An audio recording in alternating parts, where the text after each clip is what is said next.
Hare Krishna, dear devotees. You need to speak in Telugu, sir.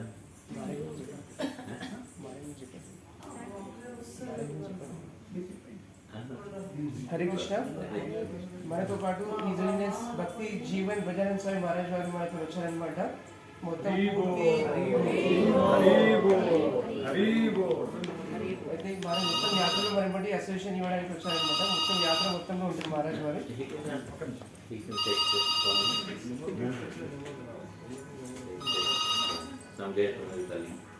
అంటే ఇంకా మహారాజ్ మీరు పూర్తి రోజుల తర్వాత చెప్తాను. ఇప్పుడు క్లాస్ లేట్ అవుతుంది కాబట్టి మహారాజ్ కంప్లీట్ చేస్తారు. Hare Krishna. So dear devotees, आप सबको बहुत बहुत धन्यवाद है कि आप लोग यात्रा में आए और विशेष करके हम लोग का संग प्रदान किया. Translation, line to line translation और हिंदी कंफर्टेबल सबको.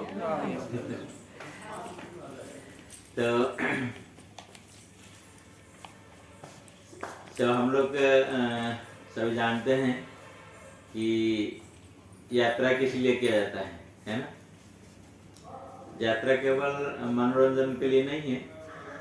यात्रा जीवन का जो परम लक्ष्य भगवान को प्राप्ति के लिए होता है. यात्रा इस संसार में तो यात्रा हम लोग को समझ गए कि बैठे इधर.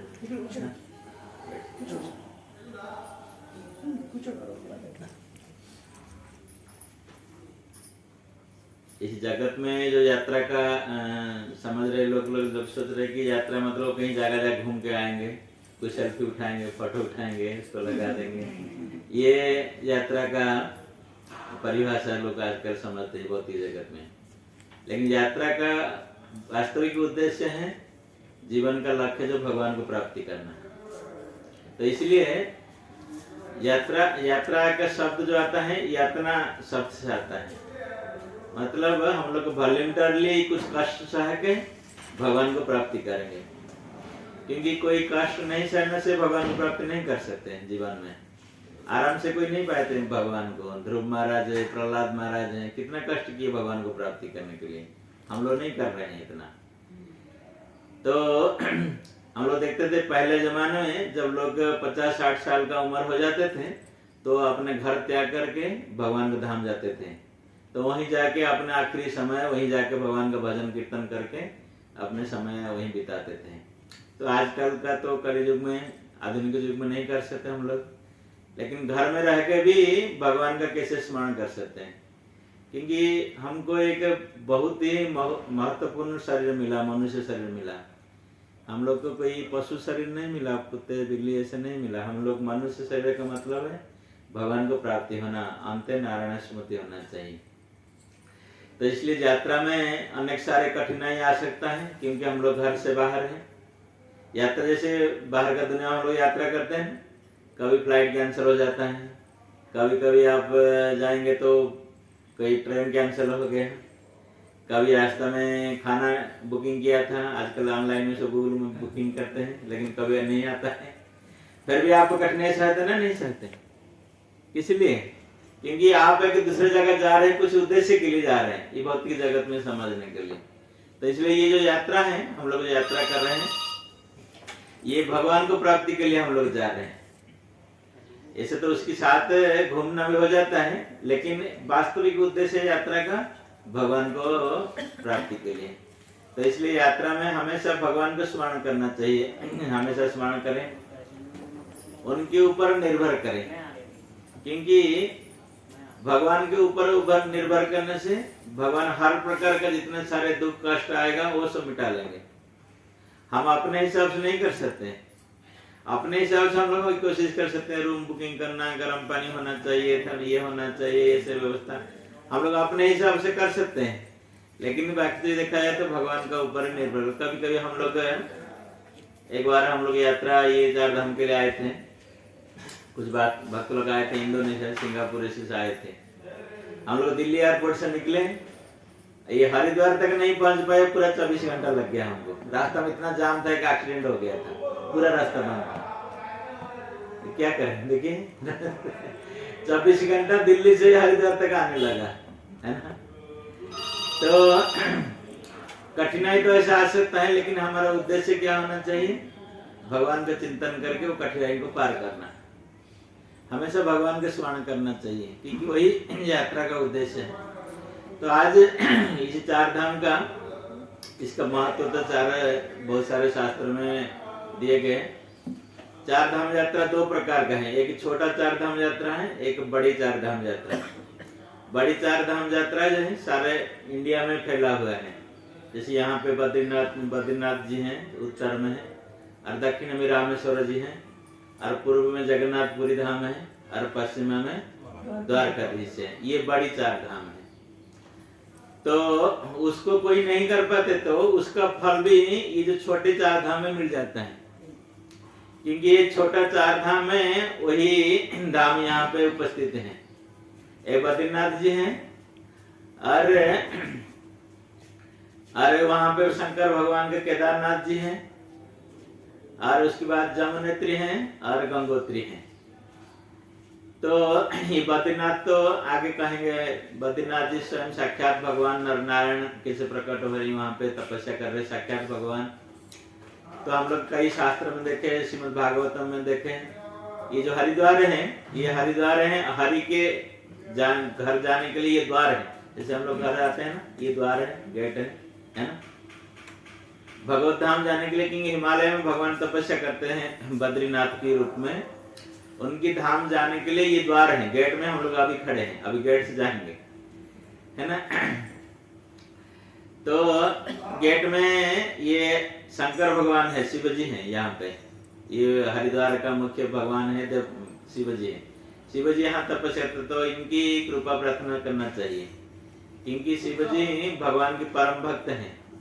तो इसलिए वो जब हमको अलाउ करेंगे हम लोग जा सकते हैं, है ना। इसलिए यहाँ पे भगवान शंकर जी विराजमान है। तो आज जो जा रहे हैं हम लोग के यमुनेत्री जा रहे हैं ना। ये यमुनेत्री हम लोग जो देखते हैं, वृंदावन कौन कौन गए? आप लोग से वृंदावन गए? कोई गए? वृंदावन मथुरा वृंदावन गए ना आप लोग? मार्च में गए थे।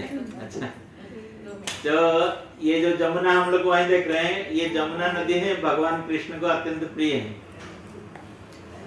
ये जमुना नदी हम लोग यहाँ तो देख रहे हैं, तो भौतिक दृष्टि से देखते हैं बहुत गंदी है, ये है, फैला रहे लोग, कचड़े कूड़े सब फैल रहे हैं, लेकिन वास्तविक रूप उनका नहीं है।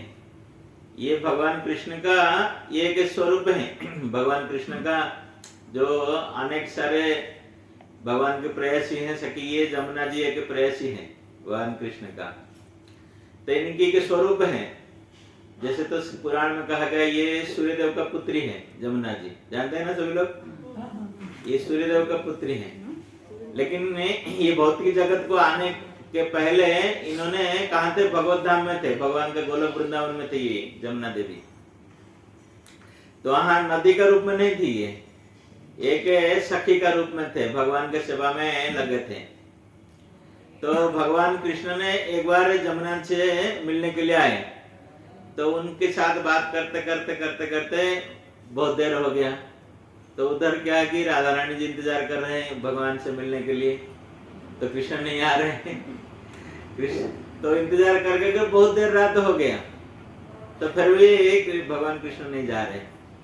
तो उन्होंने बहुत गुस्सा कर दिया बाद में, इंतजार करते करते गुस्सा आता है ना कि आप किसको इंतजार करें, नहीं आ रहे, कोई खबर भी नहीं मिल रहा है।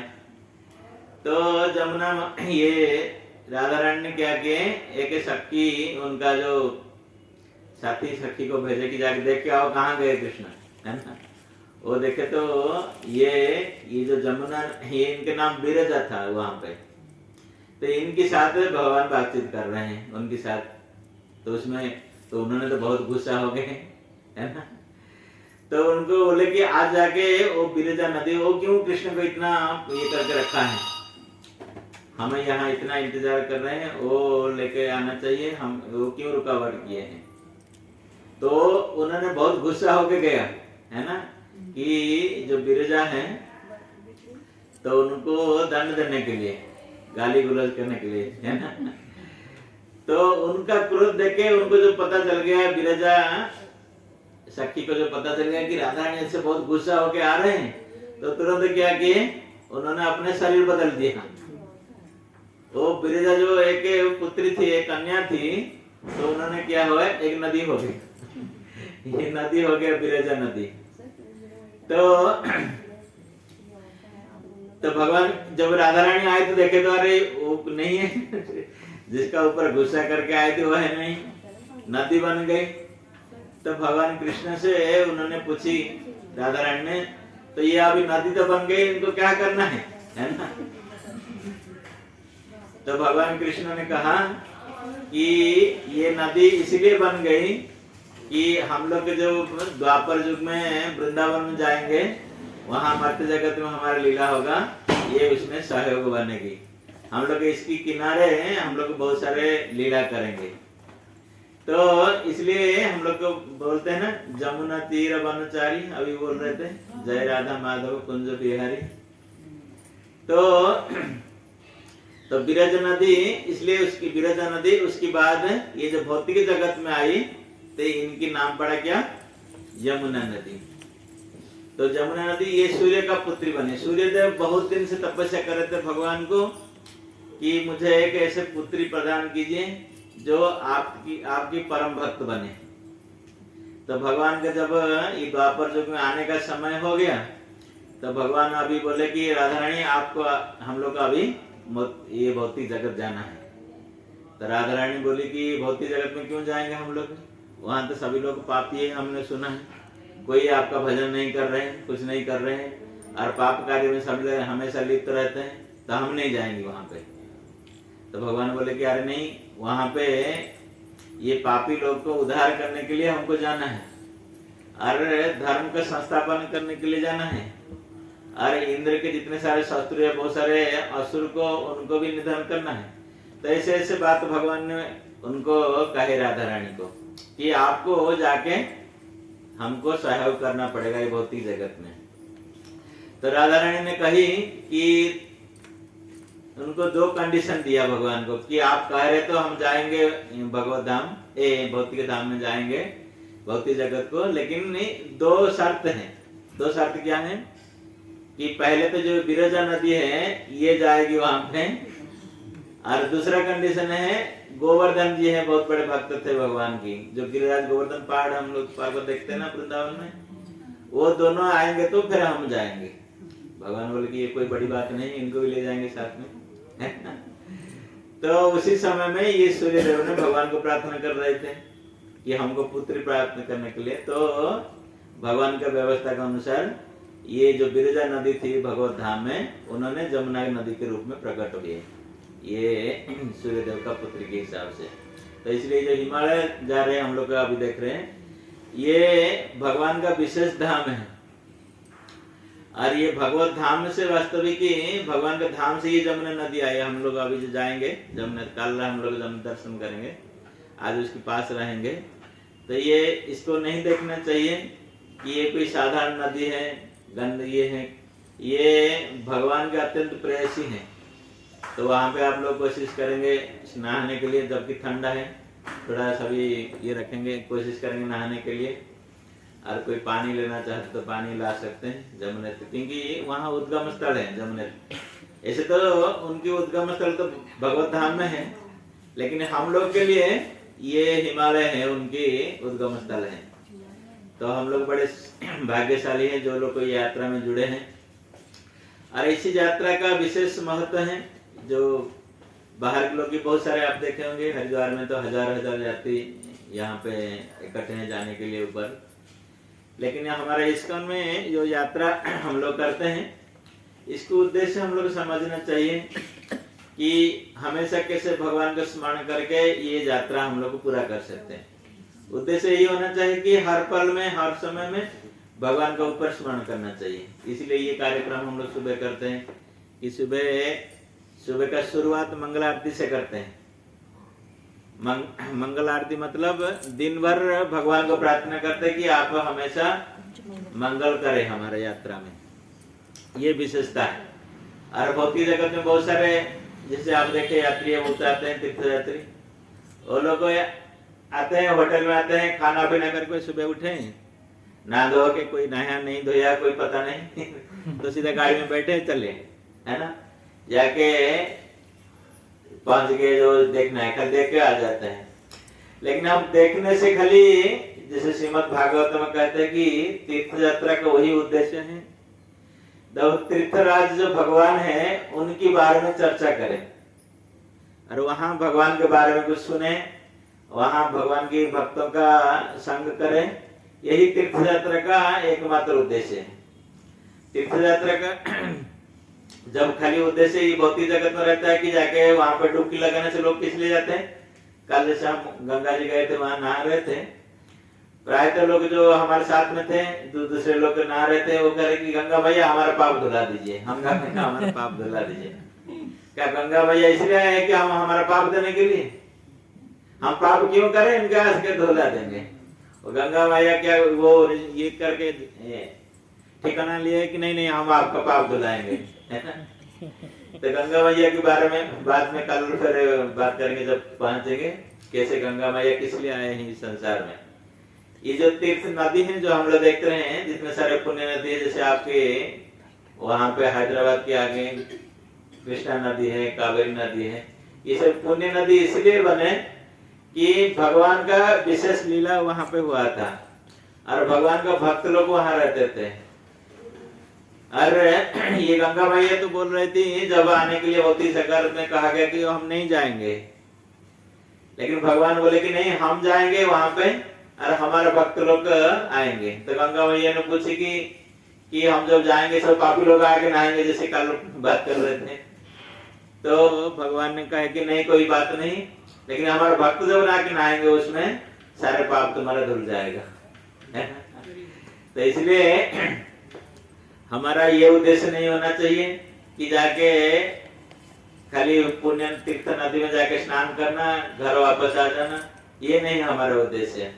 हमारा उद्देश्य ये होना चाहिए तीर्थ में जाके भगवान की कुछ स्मरण चिंतन करें, ये मुख्य उद्देश्य होना चाहिए। स्मरण करने से हमारा जीवन का लक्ष्य जो है अंत में शेष में जब एक ना एक दिन दे शरीर छोड़ना पड़ेगा सबको, कि उसी समय भगवान के कैसे स्मरण करके जाए और भगवान के जो स्मरण करें जाए भगवत धाम के जाए। भगवान कहते कि जम जम वापी स्वर्ण भावम त्यजन्ते अन्ते कलेवरम, शरीर छोड़ने के समय हमारा चिंतन जो होगा हम वहीं पे जाएंगे, हम भगवान का स्मरण करेंगे भगवान के पास जाएंगे, यही हमारा तीर्थ यात्रा का उद्देश्य है। तो आप लोग सभी भाग्यशाली हैं, इसी यात्रा में सभी आप लोग जुड़े हुए हैं और हम भी बड़े भाग्यवान हैं कि आप लोग के संग लाभ मिल रहा है हमको। हरे कृष्ण, बहुत बहुत धन्यवाद आप लोग। हरे कृष्ण। सही बात टू स्पीक इन तेलुगु, कोई नर्सरी में